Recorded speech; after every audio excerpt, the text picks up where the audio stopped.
Please take your seats quickly, ladies and gentlemen. Thank you. Hi guys, welcome to OneMinuteTennis.com. In today's session, I want to talk to you about the detail of how to lag the racket behind and then accelerate through on your forehand to create way more speed and power. And this is often thought of as a wrist movement, but I want to show you why it's not a wrist movement, even though the wrist is involved, and a great way of how you can actually apply the detail, the finest detail of this technique into your forehand and add speed to your stroke. The racket lag is present in every professional forehand that we've seen for about 20 or 30 years. As the arm pulls forwards, the racket drops behind and then accelerates through, overtaking the hand and creating much more speed and power. But at first glance, this can appear to be a wrist motion, as the wrist drops the racket behind and then accelerates through. But the reality is that the wrist is only a part of the movement, and that the racket lag is created by a rotation from the elbow, partly from the shoulder, but substantially from the elbow. As I make the stroke here, then I turn my elbow back, opening the forearm to the sky, and the racket naturally lags. Essentially, we're creating a kinetic chain.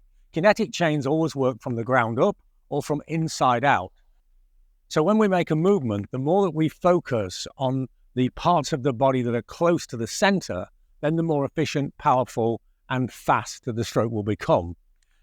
So turning the elbow first and then with the wrist following, we create way more power than just simply rotating and lagging with the wrist.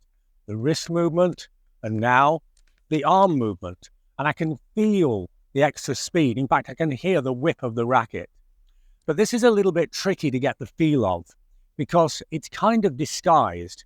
You see, if you're in a Western, semi-Western, or even an Eastern forehand grip, then the racket is closed even if I open the forearm.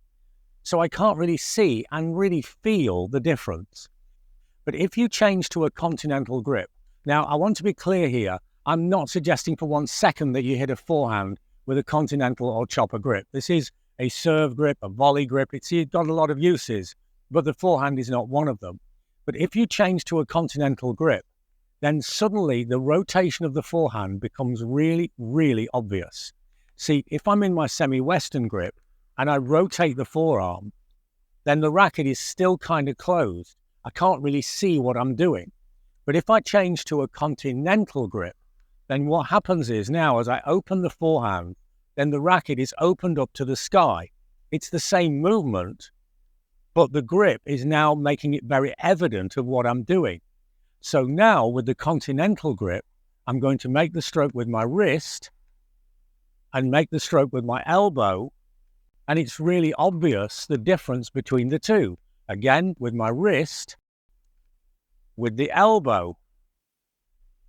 And now that I've seen this and can feel the difference, and I can see the difference, I can see that I'm doing it correctly, I'm now going to change back to a traditional grip, Eastern, semi-Western, or Western, and I will keep the feeling. I'm going to alternate between them. So with Continental grip and with semi-Western grip. Continental grip and semi-Western grip. And now with the semi-Western grip, opening the elbow looks very similar to opening my wrist, but it feels totally different. And I've got the feel of it by actually using the Continental grip to observe the difference. Try this now, apply it into your forehand because it really will give you loads more speed and spin. And once you use the Continental grip to find the correct motion, it's really easy to apply. I hope this makes sense. I'd love to know how it works in your game. We love your feedback and I try to reply to every comment. And if you like my ideas on tennis, check out what we're doing online. I'm helping players all over the world with a unique blend of video analysis and one-to-one online coaching, or check out our books on Amazon. The books are a real teaching experience. Everything is designed to help you to reach the next level in your tennis journey. So don't just open the wrist. Make the modern forehand a true arm movement as you open from the elbow and use the Continental grip to find this shape and this feeling, and then apply it with your normal forehand grip, and you'll hit harder, faster, and better today. Thanks for watching, and see you next time for more unique tennis lessons that really work.